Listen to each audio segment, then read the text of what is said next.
انور مجید ان کو یہ ٹکٹ خرید کے دے سکتا ہے، کوئی بڑی بات نہیں ہے، لیکن مجھے نہیں پتا وہ گئے ہیں یا نہیں گئے۔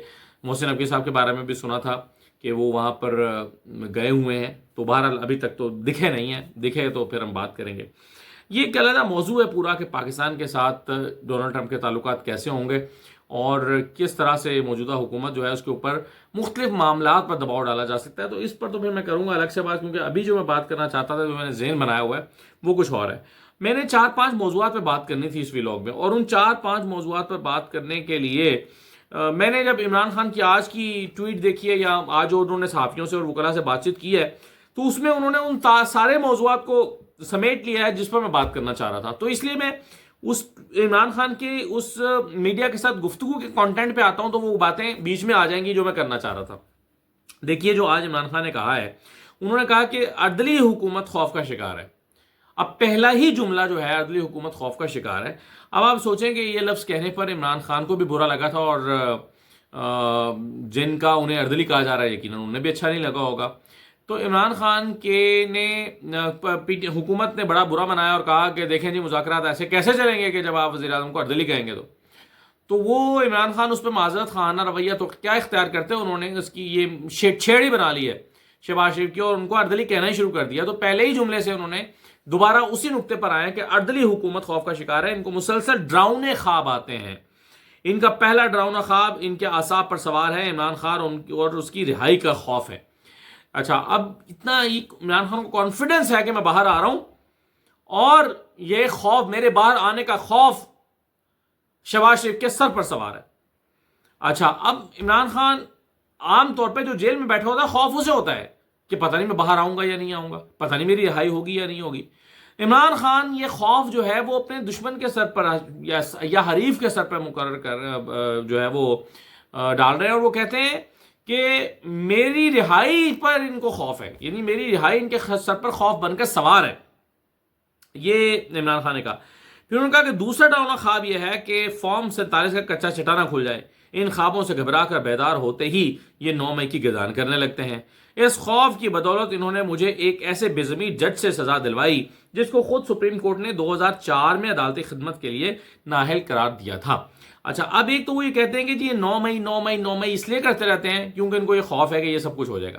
اس خوف کا شکار ہو کر یہ 9 مئی کرتے ہیں، کیونکہ جب ان کو یہ خوف پڑ جاتا ہے نا کہ اوہو یہ تو باہر آ رہا ہے، عمران خان باہر آ رہا ہے، اوہو یہ فارم 47 کا کچا چٹا کھل جائے گا، تو پھر یہ فوراً شروع کر دیتے ہیں 9 مئی کی انہوں نے کیا، یعنی 9 مئی کا راگ لاپنے لگتا ہے۔ پھر وہ کہتے ہیں کہ مجھے ایک ایسے بے ضمیر جج نے سزا دلوائی جس کو سپریم کورٹ نے 2004 میں کوئی فیصلہ آیا تھا ان کے بارے میں کہ یہ عدالتی جو ہے وہ امور سر انجام دینے کے لیے انفٹ ہے یہ صاحب، اور ان کو پھر جج لگا دیا گیا، اور پھر ایسے بندے کو جب نوازا جاتا ہے تو پھر اس سے اسی قسم کے کام کرائے جاتے ہیں۔ تو یہ جاوید ناصر جنہوں نے ابھی فیصلہ سنایا عمران خان کا، اس کے بارے میں انہوں نے کہا۔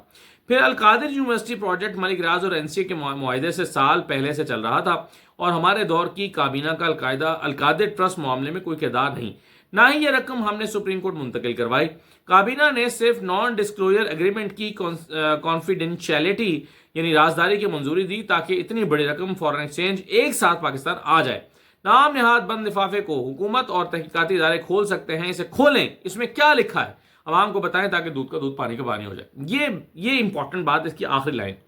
یہ جو شور مچایا جاتا ہے کہ القادر ٹرسٹ جو ہے اس میں وہ جو 190 ملین پاؤنڈ آئے تھے اس کیس میں ملک ریاض کے، وہ 190 ملین پاؤنڈ جو ہے وہ بند لفافے میں جو ہے وہ اس کو پاس کرا دیا گیا۔ بند لفافہ کہیں پڑا ہوا ہے، اس کو کھول دیں، بتائیں اس بند لفافے میں کیا تھا۔ آج تو حکومت نون لیگ کی ہے نا، آج تو حکومت شہباز شریف کی ہے، اختیار بھی ان کے پاس ہے، کھولیں شہباز شریف وہ بند لفافہ کھولیں اور بتائیں کہ اس میں کیا لکھا ہے تاکہ عمران خان کی چوڑی پکڑی جائے۔ یہ کچھ بھی اس جو فیصلہ سنایا گیا اس کے متعلق کچھ بھی نہیں لکھا ہوا۔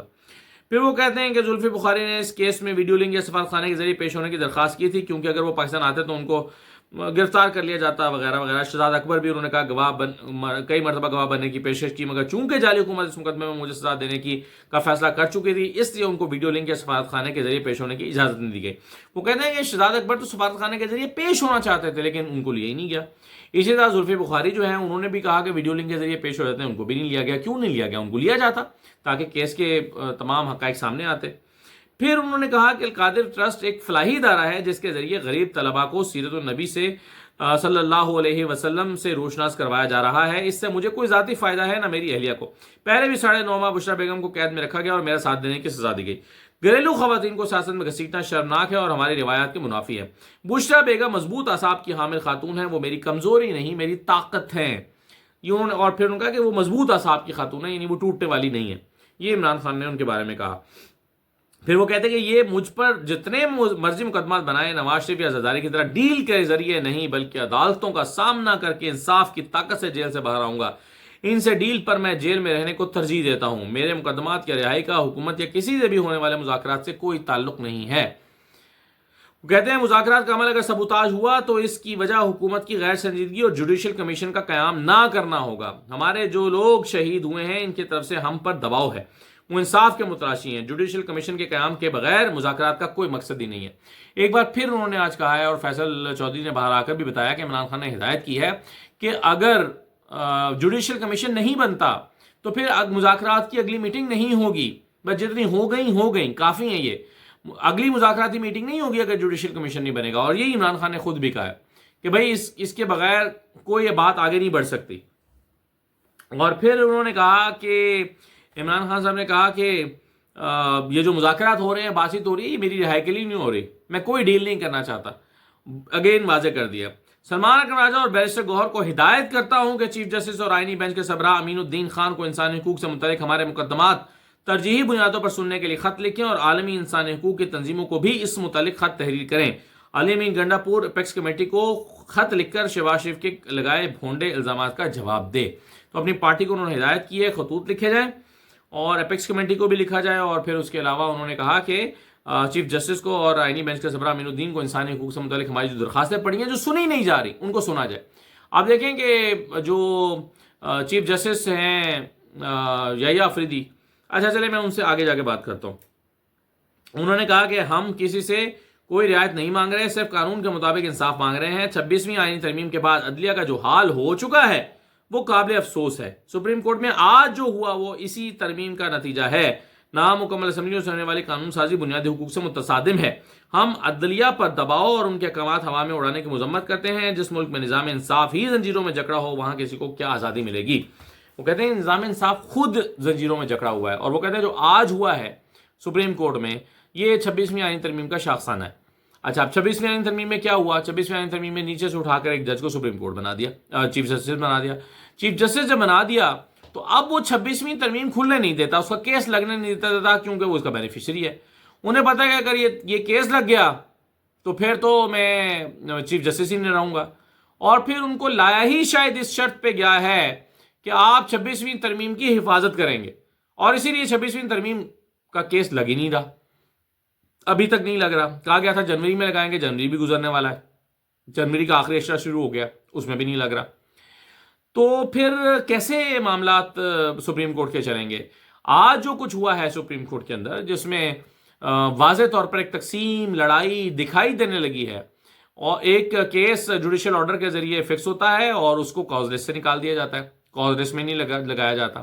پھر کہا جاتا ہے کہ جی کمیٹی نے فیصلہ کیا. آج جو دیکھیں نا، جیسے اب رپورٹرز آپ کو بتا چکے ہیں، اسد ملک وغیرہ کی ڈیٹیلز بتا دی، میں اس کی تفصیل میں تو نہیں جاتا، وہ آپ سن چکے ہوں گے.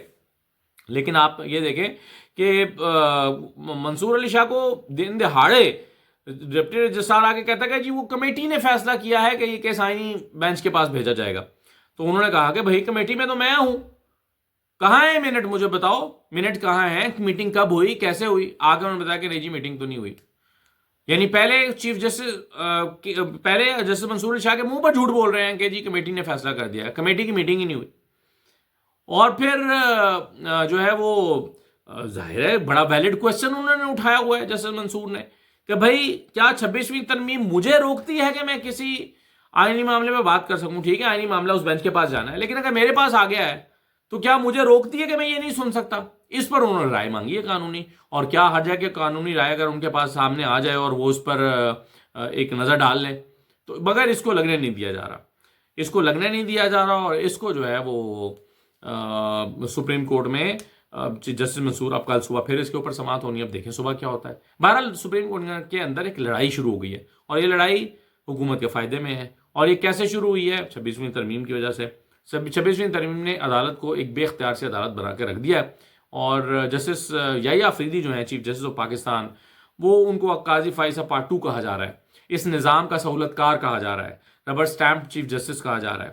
یہ سارے الزامات ان کے اوپر لگ رہے ہیں. تو میرا یہ خیال ہے کہ اس سیٹ پر بیٹھ کر ان کو اپنے ان الزامات کو دھونے کی ضرورت ہے، ورنہ وہ بھی قاضی فائز عیسیٰ کی طرح ہی یاد رکھے جائیں گے سپریم کورٹ میں. تو یہ جی کچھ چیزیں ہیں جو پاکستان میں چل رہی ہیں. ابھی ذرا دیکھتے ہیں جو امریکی صدر نے آج اعلانات کیے ہیں اس پر، پھر میں کوشش کرتا ہوں کہ اگلی ویڈیو میں کچھ اس پہ بات کی جائے کہ پاکستان کے اوپر کیا دباؤ آ سکتا ہے آنے والے دنوں میں، اور حکومت پاکستان کو کس قسم کے مسائل کا سامنا کرنا پڑ سکتا ہے. اجازت دیجیے، اللہ حافظ.